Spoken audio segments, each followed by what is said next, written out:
Hello everyone, thank you very much for joining us for another story here at Annie Narrates. This story's title goes like this. Mom bans me from the house forever because of one mistake, so I go to her ex-boyfriend's place and tell him everything, and oh boy, he shows up at her door with cops cause she's in big trouble. My name is Maya and I'm 16 female. My mother had me when she was just a teenager herself. Hailing from a conservative family, her parents never accepted her for getting pregnant before marriage and they kicked her out. She was forced to move in with her boyfriend's place, my dad, and they worked hard to make ends meet. Tragedy struck on small family when I was merely 3 years old. My father met with a fatal accident at his workplace. In the aftermath, the company, perhaps driven by guilt, handed my mother a fat check, suddenly urging her to keep quiet and forgo any legal recourse. She accepted the unexpected financial offer, and we could eventually shift to a better house in a more affluent neighborhood. Our lives could have changed from this point forward, but my mother, burdened by grief and the struggles of single parenthood, turned to alcohol. She squandered away all our money on booze. Her life became a cycle of impulsive decisions driven by the allure of alcohol. She would often stay out until the early hours of the morning getting drunk at various bars. Growing up without the comfort of a stable family, I pretty much had raised myself and found myself taking on responsibilities that were beyond my years. I became my own caretaker, learning how to wash my own clothes, preparing simple breakfast for myself, and walking alone to school. Guidance from my mother was a rarity. My interactions with her were often laced with hostility, especially if I disturbed her morning slumber while getting ready for school. She also hated doing any chores around the house and would ask me to clean up around the house, calling me lazy if I refused. While most teenagers reveled in the joys of adolescence, my nights were spent in solitude, taking care of the house or preparing dinner for myself and my mother. She would come back home blackout drunk, and I would have to clean up after her. The sense of belonging, the shared laughter, and the comfort of a normal family felt like distant dreams that only others got to live. My mom had a habit of dating different guys and bringing them home, which meant there would be a new man wandering around our kitchen or bathroom almost every morning. It was a revolving door of men until she met Rick. She and Rick would go on to date for 2 years. When I was just 13 years old, he came into our lives. Rick was very different from all the other guys she had ever dated, and his presence in our home was a breath of fresh air. He noticed that my mother always neglected me, hence he started to play a fatherly role in my life and never made me feel uncomfortable in any way. He helped around the house, played video games with me, taught me how to play basketball so I could make new friends, attended school events with me, and pretty much was always there for me. While my mother was out drinking or smoking in a bar, he would cook meals for me to ensure that I didn't go to bed hungry and would sometimes help me out with my homework. He changed my life as for the first time I had a responsible adult who looked out for me, and it was not the other way around. His consistent support was a stabilizing force in my life. My mother couldn't bear the fact that I looked up to Rick more than her and spent so much time with him. She couldn't stand another human to replace her role in my life, even though she hated being a parent. Rick and her often fought as he urged her to step up as a parent. I guess she needed to get a reality check because she slowly started to change. She started waking up early to prepare my tiffin and see me off to school. She no longer went to bars like before and started spending the evenings with us at home. For the first time in a long while, I noticed a positive change in her. My mother began laughing more, and the constant scolding became less frequent. She slowly started resembling her old self, the way I remember her from my childhood before my dad passed away. After a few months, my mother discovered that she was pregnant again, and my stepbrother Charlie arrived 9 months later. We decided to move into Rick's house, which was much more spacious for all of us. For the first time, I had a clean, spacious bedroom all to myself, and I was really excited at the prospect of a better life. It seemed like the presence of Rick and the arrival of Charlie brought a sense of joy and contentment to our lives. However, the changes in our lives were short-lived. My mother began reverting to her old habits, spending more time at the bar than at home. She started drinking more and got agitated if Rick pointed it to her. Consequently, the responsibility of looking after my stepbrother Charlie fell on me, as she seldom stayed at home. Rick, on the other hand, was the sole earning member of our family.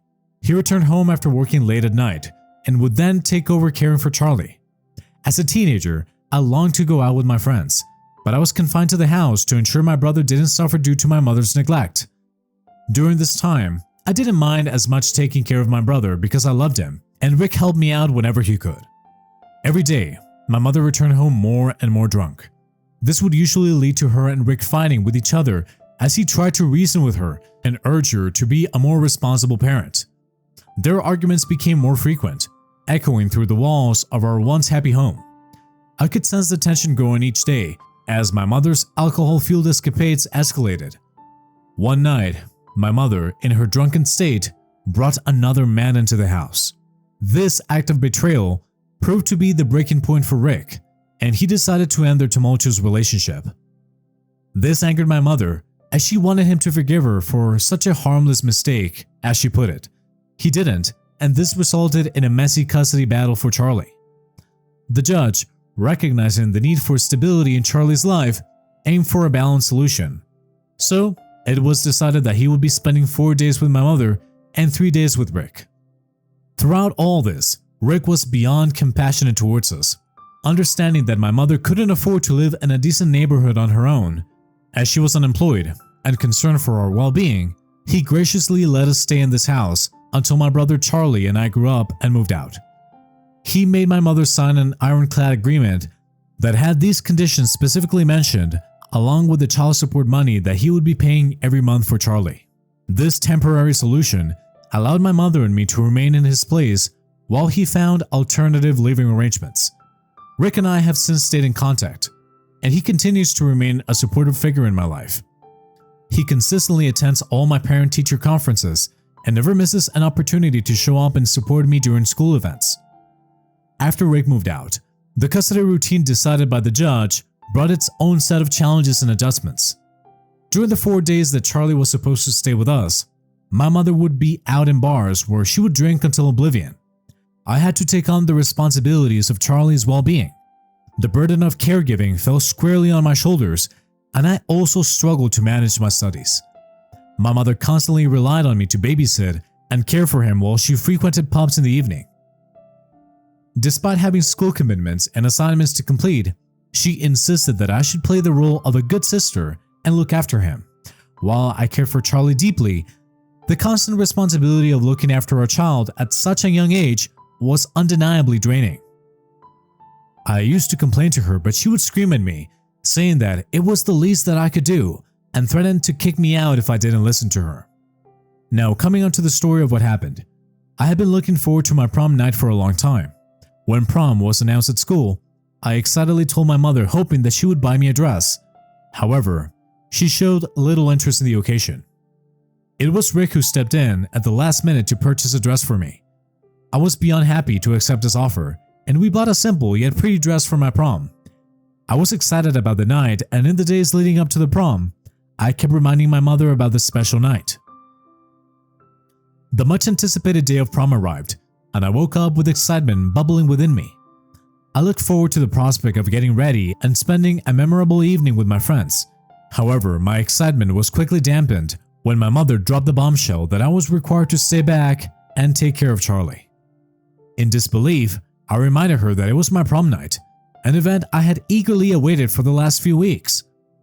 She looked at me square in the eyes and told me that she didn't care what night it was and that she needed to get out of this hellhole for a drink. Tears welled up as I pleaded, explaining how much time I dedicated to taking care of Charlie and how I deserved this one night off to celebrate with my friends. In response, my mother callously retorted, claiming that nobody cared if I went to prom or not. Overwhelmed with frustration and disappointment, I retreated to my room and locked myself in. In a moment of despair, I reached out to my friends, intending to cancel my plans. However, they urged me to stand up for myself and emphasized that I should refuse to let her control my life any longer. I knew they were right, and I was tired of being my mother's punching bag every day. Despite my love for Charlie, I decided that I needed to prioritize my own needs tonight and not succumb to her demands. Determined to attend my prom, I got ready and stealthily escaped through my window to ensure she couldn't force me to stay. When she discovered my escape, she was absolutely furious and started calling me incessantly. When I ignored her calls, she left threatening messages, stating that she would burn my clothes and books if I didn't return immediately. I didn't pay any heed to her threats, and for the first time in my life, I refused to let her manipulative tactics ruin my special night. Prom was a great success, and I had a great time dancing and enjoying with my friends. It brought a sense of normalcy I had not felt in a long time. When I finally returned back home, my mother was waiting by the door. I expected her to yell at me, and I was prepared to quietly listen to her. However, she declared that I was banned from the house forever for not listening, asking me to move out immediately. I was shocked, as this seemed like a bit of an overreaction. I asked her if she was drunk, and she told me that she couldn't go out for a drink because I chose to be selfish and let her take care of Charlie. Confused, I blinked, trying to understand what I did wrong, and she continued to yell that if I was going to stay under her roof, I needed to follow her rules blindly. Tonight, because I had stood up to her, she was going to kick me out so she could teach me a lesson. I am still a minor and I had nowhere else to go.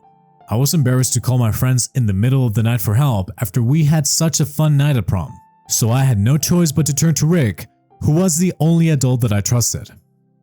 I found myself in tears at Rick's doorstep, ringing his doorbell to seek his help. When Rick learned about the situation, he was beyond appalled. He was furious that my mother had the audacity to kick me out of this house just because I refused to listen to her demands. Although he knew that I took care of Charlie sometimes, he had no idea that I was doing it full time now. He had assumed that my mother was being a responsible adult because she had fought so hard for Charlie's custody in the courtroom. He branded what my mother was doing as a form of child negligence. Rick told me that he was going to take care of this and offered his guest room for me to spend the night. He promised that we would resolve this the following morning. In the morning, he offered me breakfast and asked me to walk him through all the details of her daily routine. He listened attentively as I shared the intricate details of our tumultuous home life. He then contacted his lawyer, and together they seemed to formulate a strategic plan. Rick, with a sense of urgency, instructed me to get ready so we could go to visit her. I nodded and freshened up quickly so I could return home. When we arrived at the house, Rick wasted no time. He promptly dialed the police and CPS, lodging a complaint of neglect concerning 2 minor children. Knowing my mother tended to sleep until late, we waited patiently for the police to arrive. With Rick's house key, we entered the premises alongside the officers. We were confronted with the disarray and neglect that permeated the house. My mother lay passed out in the corner, surrounded by empty alcohol bottles strewn across the rooms. Charlie, hungry and unattended, was crying in another room. I immediately ran to help him and check if he was okay. My mother woke up to officers sitting in front of her, questioning the unfolding chaos. It was evident that this confrontation would expose the stark reality of neglect and abuse that we had endured. Rick presented the officers with the agreement he had with my mother, underscoring that her residency in his house was contingent of her fulfilling the responsibility of taking care of the children. If she wasn't fulfilling her end of the agreement, then there was no way he would allow her to stay in this house any longer, and her presence in his house should be deemed as a form of trespassing. At this point, my mother started arguing with Rick, saying that this was all my fault for not being a good daughter and taking care of my younger brother last night. She tried justifying her drinking, saying that she was sad and bored. She yelled at me in front of everyone that I should not have gone to Rick for help. This made the officers even more upset, and they arrested her on the spot. I was shocked to see her in handcuffs. My mother, while being escorted out of the house by the police, looked at me with unbridled rage and shouted that this was all my fault. She yelled that I sold her out, which has since got me thinking if what I did was wrong. I have no idea what is going to happen to my mother next, and I somehow feel guilty that I told Rick everything. Am I the a-hole for telling Rick everything and making him show up at the house with cops and cussing my mother to go to jail? It's been 2 weeks since my mother was arrested. I feel so guilty at first for going to Rick for help, but with the support I have received from the Reddit community, I no longer feel burdened by my decision. I have always loved my mother and never considered the fact that she had been abusing me mentally and psychologically for all these years. Since her arrest, Rick has moved back into his house so he can take care of me and Charlie. He has taken a long break from work so he can spend more time with us. In these trying times, Rick has emerged as the pillar of strength we desperately needed. His comforting presence fills the void left by my mother's absence. He encourages me to spend time with my friends after school, and I am no longer required to watch Charlie. It feels odd for me to suddenly have so much freedom and not walk on eggshells around the house. Although the first few days were a whirlwind of emotions, Rick wasted no time. He quickly got to his lawyer to sort out a solid plan for the legal battle ahead. This meant documenting all the neglect that we sustained at the hands of my mother, the instability we faced, and her recurrent drinking issues, which would ultimately form a foundation for the upcoming legal battle. During all this, Rick didn't just deal with the legal side of things. He also understood that the whole situation was tough on Charlie and me emotionally. He took a moment to sit me down, explaining that I didn't deserve to go through all this. He shared how he had hoped my mom would change, giving her chances, but she never did. Then he asked me if I wanted to stay with him, and I didn't hesitate to say yes. I knew that Rick was the only sane and stable adult I could depend on. When I agreed, Rick hugged me, promising that he would make sure I never suffer again, and that he would fight for me. Even though I don't have my dad around, it feels like Rick came into my life like a guardian angel. He treats me like his own daughter, something my own mother never quite managed. Rick makes sure we all have dinner together every night, and it feels like I'm finally part of a family. It's these little gestures that help me not dwell on the sadness my mom brings into my life. I will update next, once the court proceedings begin. When the day of the court hearing finally rolled around last month, I was mentally geared up to face my mother one last time. Rick's lawyer had advised me to avoid any interaction with her. I sat beside Charlie, watching as the police escorted my mother into the courtroom. She looked fragile and older than I remembered. As her eyes searched the room, they locked onto mine, and she started crying. It hit me that this might be the first time she's been forced to face the reality of her actions without the shield of alcohol. Maybe, just maybe, she was starting to grasp the gravity of her mistakes. With a calm determination, Rick's lawyer stepped forward, presented the case that laid bare my mother's reckless choices and the self-destructive path that she had taken over the years. The evidence painted a clear picture, leaving little room for my mother's state-appointed attorney to defend her actions. As Rick's lawyers proposed the motion for Rick to gain legal guardianship of both Charlie and me, my mother, who had been silent until then, erupted into screams and tears. The judge, stern-faced, warned her to quiet down or she would be removed from the courtroom. Eventually, my mother complied and quieted down. The judge, after carefully considering the presented evidence, granted the motion for Rick to become the legal guardian for both Charlie and me.